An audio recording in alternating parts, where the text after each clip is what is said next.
Hello, dear. Welcome back to Elumba Television. And I'm trusting that you're having yourself a pleasant day right there at home, at work, wherever you may be. Well, like we've always promised you, that Elumba Television is right there with you wherever you are. Our interest is to bring you news, information as it drops. And like we'll always do, we'll give you a rundown of what's on our site. And remember that you can get this information by yourself, read through all of our write-ups at www.elumba.com. That's the site for you to visit to get all of this information, and you can read even more because there's more than enough for you to go through on the site. Also, like our Instagram page, follow us on Facebook, and do subscribe to our YouTube channel so that you'd get all of this information, all of our news as it drops. Now let's head straight to what we have for you today. What's making news? What's on the headlines? Let's go. And on the news today, we have breaking: Balarabe Musa is dead. Social media excesses must be checked. Bakare.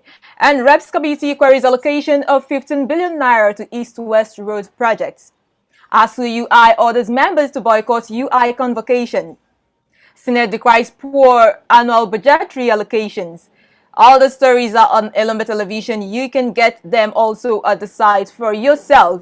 Okay, still going on the news today, we have Nigerian Air Force trains 200 personnel abroad. And on our special report, we have Owasanoye ICPC boss in trouble, dragged to Buhari. You might also want to read that up yourself.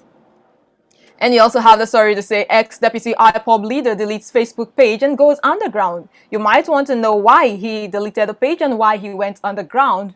We also have 6 Nigerians convicted in UAE for financing Boko Haram in 2019. And Hausas murdered my 3 sons, distraught women. Now, let's give you some of the stories like we always do. We'll go into the details of the story. And this one is social media excesses must be checked, as said by Bakare. The 7th overseer of Citadel Global Community Church, Pastor Tunde Bakare, has called for the regulation of social media in the country. Bakare, at an interview organized to mark his 66th birthday in Lagos on Tuesday, said it was unfortunate that the recent #EndSARS protests were aggravated by social media users. On social media, there is no freedom. There's no free freedom anywhere in the world. There must be freedom with boundaries. I am not saying curtail them or we can't use them. There is no nation where there are no balances.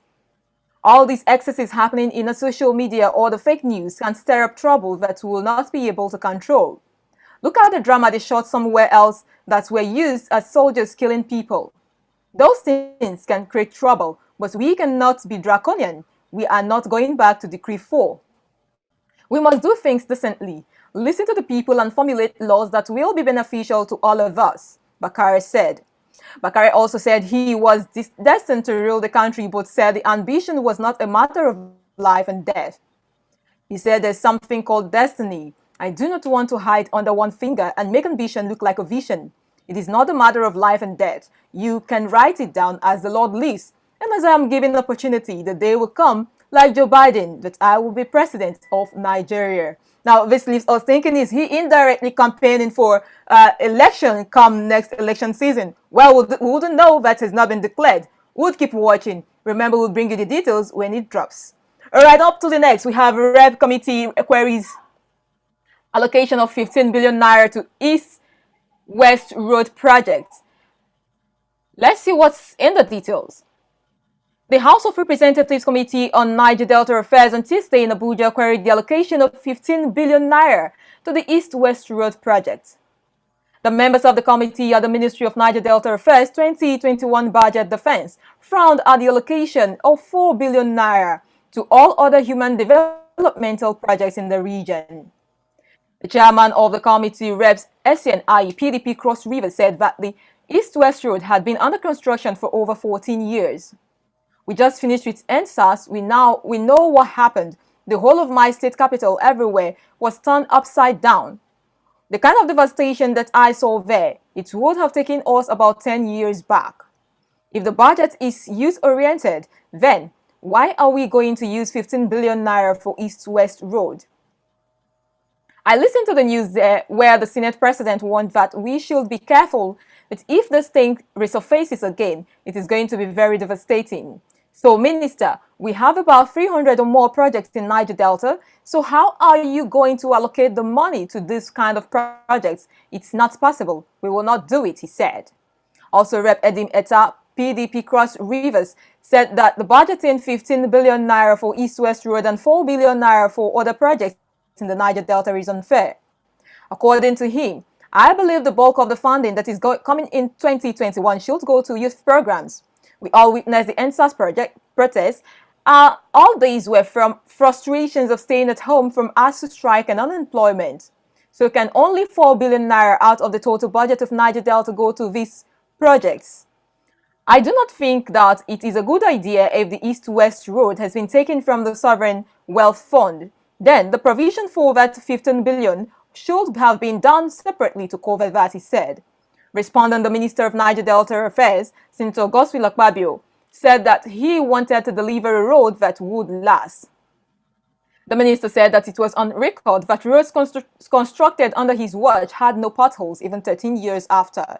So I have a lot hope I will deliver same in the Niger Delta. So we will provide for your details of designs and all. I have not allowed any single variation because I have not seen the kind of quality of work I would have loved to see. There was one that entered the Federal Executive Council and I had to step it down. I have not yet presented a single variation. Let them do the original work so that we can see, because this thing has taken too long. From 2006 up till date, when I was not part of government, I used to think that the road was overpriced, but now that I am part of government, I think it was adequately priced. It is just that the aggregate has gone up in terms of materials, he said. Akpabio said that 15 billion naira could spread across projects and not a single one will be completed under the current administration, saying, let us close our eyes and do something. He said if that was not done, the ministry would be like Niger Delta Development Commission, NDDC, with about 12,000 abandoned projects across Niger Delta after spending trillions. The minister said that the amount for the road in section 1 to 4 is about 423 billion naira, and the amount so far paid to date is about 354 billion naira.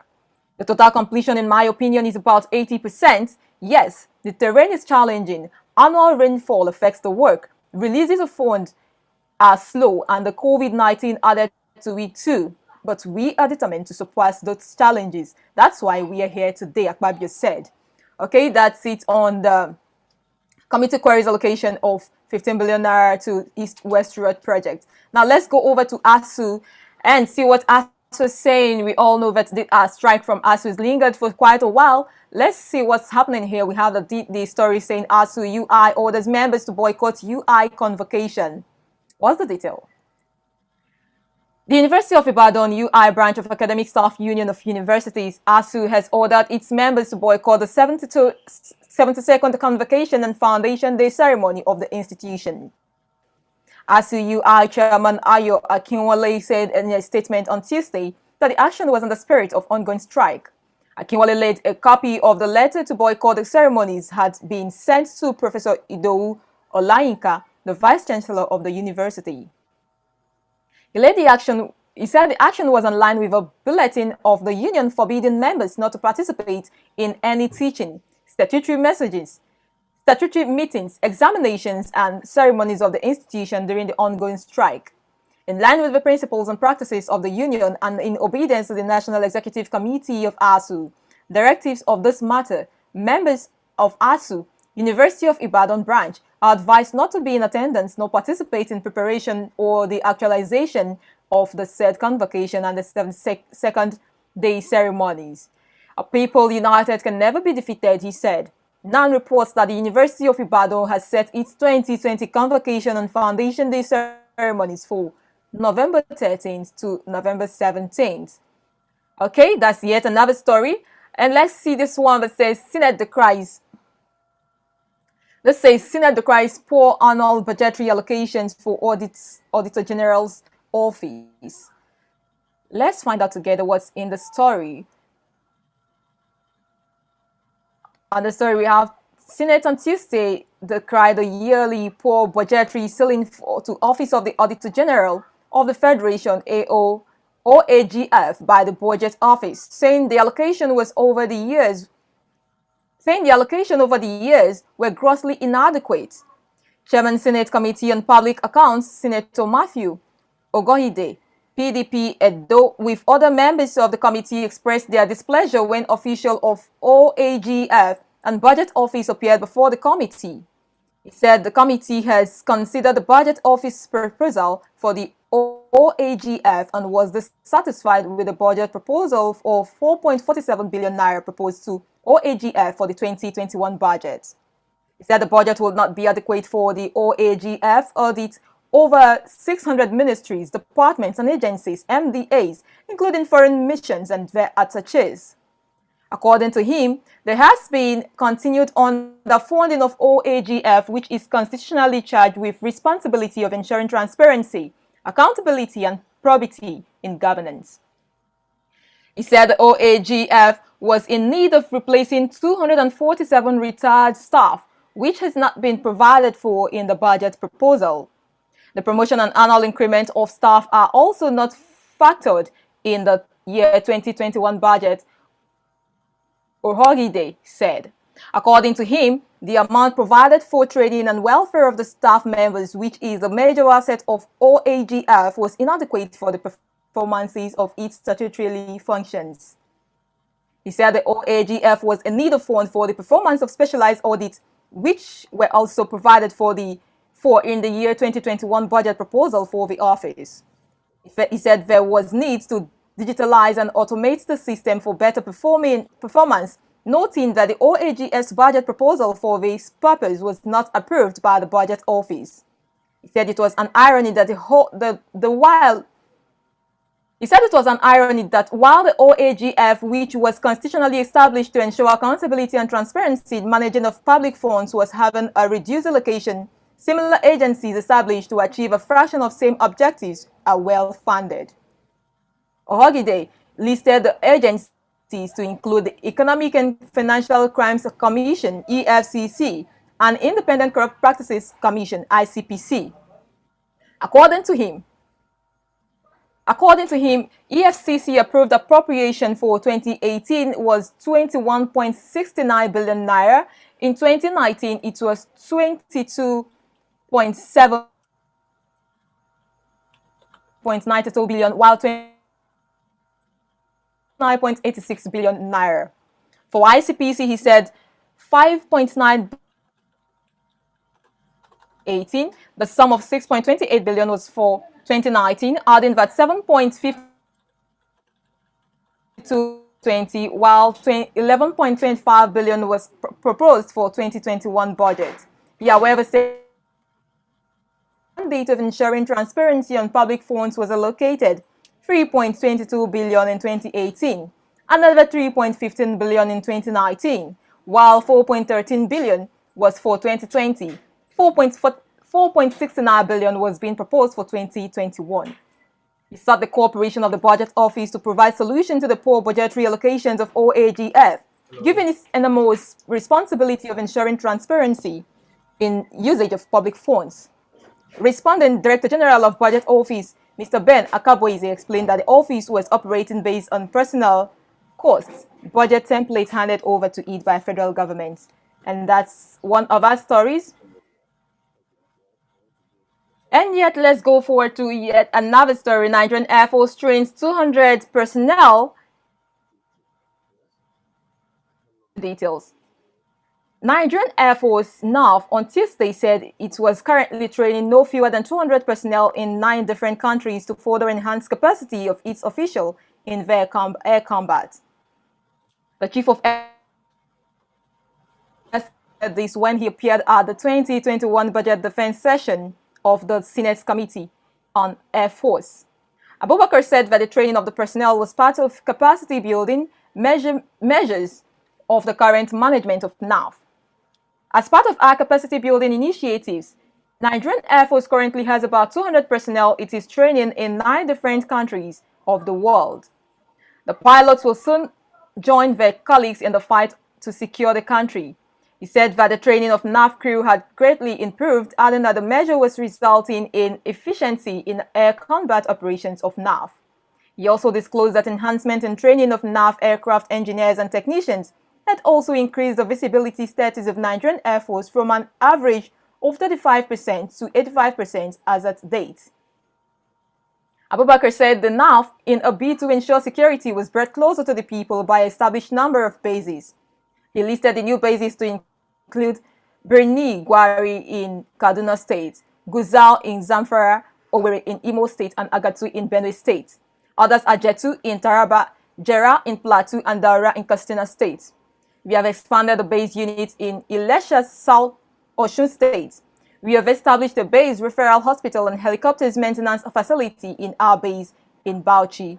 These bases have actually made it easier for us to respond to security challenges that might emerge in the various geopolitical zones where these bases are located. He also disclosed that NAF had developed capacity of 119 pilots, 2 of whom were from Liberia. According to him, the 2 trained Liberian officials were released to the Liberian Air Force. The Air Force boss said that NAF was expecting 12 combat pilots from the United Kingdom by November 21st and November 22nd. He also said that as part of restructuring, NAF had also created field commands. He said that the 4,788 patients also benefited from its medical outreach programs conducted in different parts of the country. And that's yet another story from NAF and the training for 200 personnel abroad. Let's see this other story on the hashtag EndSARS protesters who have been dragged to court. And we all know that a lot has been going on concerning the EndSARS protest, and so many people have said a lot of things, and well, the government has said this, DJ Switch saying hers, but there's another breaking news that Sam Adeyemi, Two-Face, Davido, Falz, 46 others are to face criminal suits over hashtag EndSARS protest. And this is the story we have right here. You can see for yourself. 50 persons, including entertainers and social media influencers, have been dragged in a suit over their role in the hashtag EndSARS protest. Now, let's read the details of the story. An activist, Kenechukwu Okeke, has filed a criminal complaint before a Chief Magistrate's Court in Abuja against 50 hashtag EndSARS protest promoters for their alleged roles in the protest with the looting and destruction of properties that took place last October. In the case, which was instituted on Monday in pursuant of Section 88, the Administration of Criminal Justice Act 2015, Okeke listed prominent personalities, mostly entertainers and social media influencers, as the defendants. Okeke in his suit alleged that during the riot, his properties were destroyed and the defendants who promoted the hashtag EndSARS protest must be brought to justice. Those listed as defendants include musician Damini Ogulu, aka Burna Boy, David Adeleke, aka popularly known as Davido, Folari Falana, popularly known as Falz, social media comedians Debo Adebayo, aka Mr. Macaroni, and Miriam Akpokagi, aka Taoma. Other musicians sued include Peter and Paul Okoye, Innocent Idibia, aka Two-Face, Bankole Wellington, popularly known as Banky W, Tiwa Savage, Michael Ajere, aka Don Jazzy, and Yemi Alade. Apart from musicians, other listed as defendants include senior pastor, Daystar Christian Center pastor Sam Adeyemi, activist Aisha Yesufu, ex-Super Eagles legend Kanu Wankwo, former Director General, Bureau for Public Sector Reform, Dr. Joe Abba, journalists Kiki Modi, and actors Yul Edochie and Uche Jumbo. Others are social media influencers Feyikemi Abudu, Oloro Rino Oduala, Pamileri Adegoke, Jafet Omojuwa, Ayo Sogunro, and Deji Adeyanju were also joined in the suit. Okeke, who alleged that during the protest his properties were destroyed, stated that the defendants who promoted the hashtag EndSARS protest must be brought to justice. In his supporting affidavit, Okeke said the defendants played active roles in the hashtag EndSARS protest, which later became violent. And now we're thinking, how did it happen that these properties were spoiled? We see that the protesters actually started peacefully. From videos, from pictures, they were seated at Tollgate. Tollgate was their point of meeting. At what point did they go destroying properties? You know what's the speculation around the social media? You know what people are saying about the NSAS protests going violent? And these people are being sued. What's your take? What are you thinking? What's playing out? What's not right about this whole thing? Because we see that this protest, the result is still ongoing. A lot of things are still coming up. People are being sued. Like you can see, people are still being sued. And a lot of confessions, narratives coming here and there. What do you think, in your own opinion, what's going on? What's not right about the hashtag NSAS protest? What are your contributions? Remember, you can drop them in the comment section of our YouTube channel. But most importantly, you should follow, you should subscribe to our YouTube channel and turn on your notifications so that you get a lot of our posts as they drop. And also like us on Facebook, follow us on Instagram. We have a Twitter account as well, so you can follow our Twitter page for details of our stories. And also, for you to read up the stories, there are so many stories on our site, that is at www.elumba.com. You go there, you see a lot of stories that you can read up, and so you can just go visit that site and read up. We have a special reports section, we have politics section, we have Igbo column. There's so much for you to go through, it to give you a field day. So people, just make sure you visit that page, visit that site, www.elumba.com. Also visit our Facebook page, like us on Facebook, follow our Instagram page, and also subscribe to our YouTube channel and turn on your notification, and you'll get all of our information as they come from us, because we've promised, we've decided to give you news information every day. So people, you don't want to miss out. Turn on the notification. And it's been Angel Lady. I'm saying many thanks for always being there. Thank you so much, and do stay around Eluba TV. Don't move. Thank you so much. Have yourself a splendid day. Bye now.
Have you finished?